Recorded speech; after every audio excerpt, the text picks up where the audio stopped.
Hello friend, sociology with Dhruv Dikshit channel में आपका स्वागत है। आज जन्माष्टमी की आपको शुभकामनाएं। कृष्ण जन्माष्टमी। कृष्ण हमारी पहचान है, भारतीय संस्कृति की आत्मा है। कृष्ण के बारे में अलग अलग विचार रखे गए। रजनीश ने कृष्ण को अपने अलग तरीके से देखा, कुमार विश्वास अलग तरीके से देख रहे हैं, अजय राशमी अलग तरीके से देख रहे हैं, आर.एन. त्रिपाठी समाजशास्त्री अपने अलग तरीके से देख रहे हैं। सबके देखने का नजरिया अलग अलग है, लेकिन मूल बात एक ही है कि कृष्ण का अर्थ है केंद्र, जो आकृष्ट करे, जो हमें आकर्षित करे। सेंटर ऑफ ग्रेविटेशन, कशिश का केंद्र है कि कृष्ण जो है कशिश का केंद्र है, सेंटर ऑफ ग्रेविटेशन है। कृष्ण शब्द का अर्थ है जिस पर सारी चीजें खिंचती हो, जो खींचता हो अपनी ओर, जो चुंबक का काम करे, वो कृष्ण है। अब अगर हम देखें, प्रत्येक व्यक्ति का जन्म एक अर्थ में, एक सामान्य अर्थ में देखें, हर व्यक्ति का जन्म कृष्ण का जन्म है। हर व्यक्ति के साथ जन्म लेने से ही कृष्ण का जन्म होता है, क्योंकि हमारे भीतर जो आत्मा है वो कशिश का केंद्र है, वो सेंटर ऑफ ग्रेविटेशन है। ये रजनीश कह रहे थे कि हर व्यक्ति अपने आप में कृष्ण है, क्योंकि आत्मा भी अपने आप को खींचती है, कृष्ण भी अपने सभी को खींचता है, चुंबक का काम करता है, सेंटर ऑफ ग्रेविटेशन है। जिसमें आत्मा में आप देखिए सब कुछ खिंचा चलाता है, आकृष्ट होता है, शरीर खिंचकर उसके आसपास निर्मित होता है। आत्मा के आसपास शरीर खिंचता है और वो निर्मित होता है, और उसी से समाज निर्मित होता है। वह जो हमारे भीतर कृष्ण का केंद्र है, आकर्षण का केंद्र है, बहुत गहरा बिंदु है जिसके आसपास कुछ ना कुछ घटित होता रहता है। और जब भी कोई व्यक्ति जन्मता है, एक अर्थ में कृष्ण ही जन्म लेता है। रजनीश कहते हैं हमारी आत्मा के आसपास जो भी आता है वो खिंचा चला आता है, अर्थात जो हमारे भीतर है वह कृष्ण का केंद्र है, आकर्षण का गहरा बिंदु है।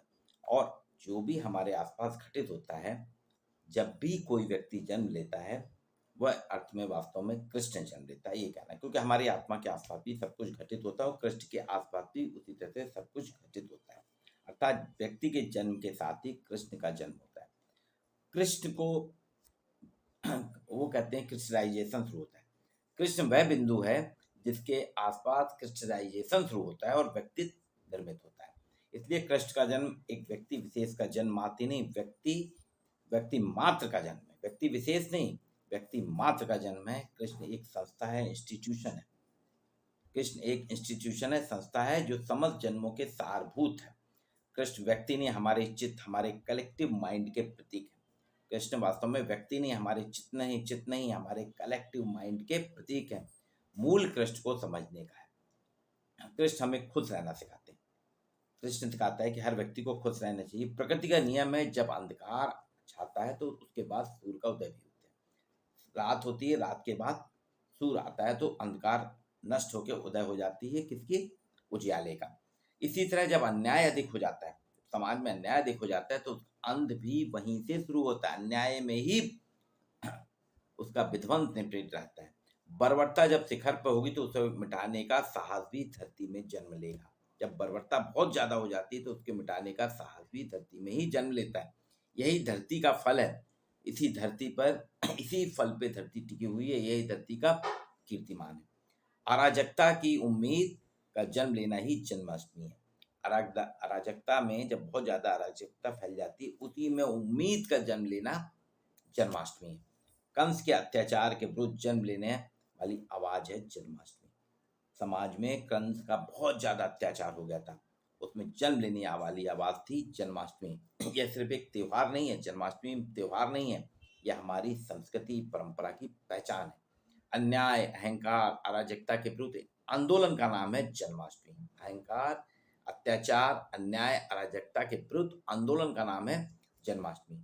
श्री कृष्ण का जन्म लेना हर मायूस दिल में उमंग उम्मीद का जन्म लेना है। जब भी कृष्ण का जन्म होता है, वो हर मायूस के दिल में उमंग उम्मीद का जन्म भी लेती है।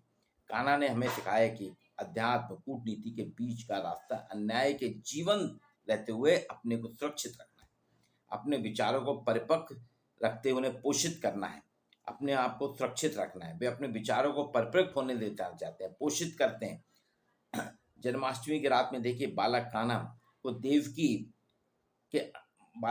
को देवकी का आंचल छोड़ना पड़ा। जन्माष्टमी की रात में बालक को देवकी अपनी माँ का आंचल छोड़ पाए। कल्पना कीजिए एक शिशु को जो जन्म लेते ही अपनी जननी से बिछड़ जाए। अर्थात कान्हा का संदेश है कि बड़े लक्ष्य के लिए, संसार के लाभ के लिए, शांति की स्थापना के लिए पहला कदम है त्याग। और यही कृष्ण का संदेश है जन्माष्टमी का, कि जन्म के साथ ही उन्होंने अपनी माँ को त्याग दिया। उनको माँ को छोड़ना पड़ा क्योंकि उनके लिए सामने बहुत बड़ा लक्ष्य था। समाज की अराजकता को मिटाने का लक्ष्य था। इसके लिए उनने अपनी माँ को जन्म देने वाली जननी को ही छोड़ा। आप भी त्याग कीजिए। अराजकता के विरुद्ध, संसार के लाभ के लिए, शांति की स्थापना ही हमारा पहला कदम है। और बड़े होने की आवश्यकता है। अराजकता के विरुद्ध हमें खड़े होने की आवश्यकता है। स्वयं को जीवित रखना है। उफनती यमुना में लड़ना है। देखिए कृष्ण उफनती यमुना से अपने आप को लड़ते रहे। और जन्माष्टमी का नाम जो है कान्हा का जन्मदिन ही नहीं, संसार में प्रेम कर्तव्य के नियमों के अवतरण का दिन है। राधा के हृदय में स्पंदन करने की एक मधुर वाणी, राधा के हृदय में स्पंदन, प्रेम का स्पंदन करने की एक मधुर वाणी कृष्ण। कृष्ण तो महाभारत के रथ में सवार होकर अर्जुन को ललकारती एक उत्तेजना है। कृष्ण को अगर हम देखें तो महाभारत के युद्ध में रथ पर सवार होकर ललकारती एक उत्तेजना है, जिसमें अर्जुन को उन्होंने ज्ञान दिया था गीता के माध्यम से। एक तेज भरी आवाज है कृष्ण।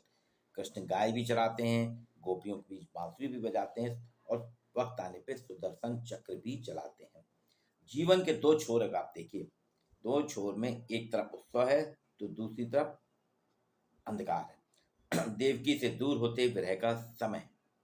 एक उत्सव भी हो रहा है जन्माष्टमी का, और देवकी से दूर होने का विरह भी। यशोदा का प्रेम भी है, वासुदेव का प्रेम भी है। कृष्ण का जीवन वास्तव में एक संदेश है कि सभी दिन एक जैसे नहीं होते।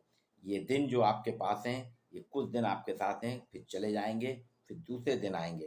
तो हमें हमेशा अपने लक्ष्य को थामे रखना है। जिसके लिए तुमने जन्म लिया है उस लक्ष्य को कभी नहीं भूलना है। हमें अपने लक्ष्य के साथ में आगे बढ़ना है। जन्माष्टमी का उत्सव मानवता के लिए वास्तव में एक संदेश है। एक कवि हैं कुमार विश्वास, उन्होंने बहुत अच्छा किया कि कृष्ण एक कंप्लीट मैन है। वर्ल्ड में अगर कंप्लीट मैन, संपूर्ण मानव कोई है तो एकमात्र कृष्ण है। कि आप देखिए बचपन में हर माँ अपने बच्चे को कान्हा कह के बुलाती है बच्चे को।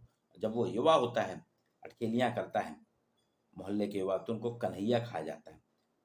उसके बाद जब जवान होते हैं तो वो गीता का उपदेश देके उनने कौरवों की विशाल सेना को हरा के 5 पांडवों को विजयी दिलाया था। ये कोई आसान काम नहीं है। और गीता जो ग्रंथ है उसमें वो कहते हैं कुमार विश्वास, हजारों नोबेल पुरस्कार भी उसके सामने बने। एक दूसरी चीज अगर आप देखें तो पर्यावरण के संरक्षक है कृष्ण। कृष्ण का पूरा जीवन पर्यावरण के आसपास, पर्यावरण के संरक्षण के लिए हुआ। कृष्ण कालिया नाग से दोस्ती करते हैं, उसके साथ खेलते हैं, यमुना में अटखेलियां करते हैं, गोवर्धन पर्वत को उठा के एकता की बात करते हैं, कदम के पेड़ में छुप जाते हैं गोपियों के वस्त्रों के साथ। कदम का पेड़ उनके जीवन है, मधुबन से उनकी आत्मीयता है, जल ही जीवन है। नदी बचाओ अभियान के अगर जनक हैं, अगर कहा जाए नदी बचाओ अभियान के जनक, तो मैं श्री कृष्ण को मानता हूँ कि उनसे बड़ा कोई भी जल संरक्षण वाला नहीं हुआ। नदी बचाओ की, नदियों की उन्होंने करा, उनका पूरा जीवन नदियों में बीता। जन्म देखिए यमुना में, कालकोठरी में जन्म हुआ था। निकले वो जब कालकोठरी से, वासुदेव जब अपने लेके निकले तो उफनती यमुना में पूरा प्रारंभिक कुछ घंटे उनके उफनती यमुना में, बचपन उनका पूरा यमुना में बीचा। विद्यार्थी काल में उज्जैन में सांदीपनि मुनि के आश्रम में आए। सांदीपनि आश्रम में जब आए वो, तो शिप्रा नदी में खेलते थे सुदामा के साथ। राजकाट उनका जो था, उन्हें जब राजा बने कहाँ, द्वारका में, जो कि अरब सागर। मतलब जल के साथ ही जन्म से लेके अंत तक श्री कृष्ण जो है जल में ही जीते रहे। महाभारत की एक कहानी याद आती है, आपने सुनी होगी। अश्वत्थामा ने दिव्य अस्त्रों के साथ, जब उसके साथ झूठ बोला गया तो उसके पिता का वध हो गया, तो अश्वत्थामा ने दिव्य अस्त्रों से उत्तरा अभिमन्यु के गर्भस्थ शिशु परीक्षित तक की मृत्यु हो गई थी। किसी को नहीं छोड़ा था उसने, सबको मार डाला था। अब उस मृत शिशु को श्री कृष्ण ने अपने योग बल से अभिमंत्रित जल के छिड़काव से पुनर्जीवित कर दिया था। और तभी से श्री कृष्ण योगेश्वर कहलाते हैं। अर्थात जल मिल जाए, अगर किसी व्यक्ति को जल मिल जाए तो मृत्यु के मुख से भी वह व्यक्ति में प्राण लौट सकते हैं। ये संदेश श्री कृष्ण ने दिया था आज से हजारों साल पहले। इसलिए कहा जाता है जल ही जीवन है। तो मैं श्री कृष्ण को पर्यावरण का संरक्षण भी मानता हूँ, नदियों के बचाव अभियान का जनक भी मानता हूँ, और श्री कृष्ण एक संदेश है। श्री कृष्ण अपने आप में पूर्ण है, जिन्हें कि आप अपूर्ण नहीं मान सकते। श्री कृष्ण का अर्थ केंद्र है। जो रजनीश ने कहा ना, वास्तव में श्री कृष्ण अर्थ केंद्र है, जो आकर्षित करता है, आकर्षित करता है, सेंटर ऑफ ग्रेविटेशन है, कशिश का केंद्र है, क्रिस्टलाइजेशन है, क्रिस्टलाइजेशन है। और वही आज उनका जन्म है, जन्माष्टमी। तो आज हम संकल्प लें कि हम अराजकता, भ्रष्टाचार, पर्यावरण संरक्षण, इन सारी चीजों को अपने लक्ष्य को पाने का काम करेंगे, क्योंकि जीवन, हर व्यक्ति अपने आप में कृष्ण है। हर व्यक्ति के जन्म के साथ एक कृष्ण का जन्म लेता है, होता है, और वो कृष्ण ही जीवन को बनाता है, जीवन को करता है और जीवन के रथ पे आगे बढ़ता है। आप सभी को जन्माष्टमी की शुभकामनाएं। आपसे अपेक्षा है कि हम सभी कृष्ण के रूप में जीवन को जिए। नमस्कार।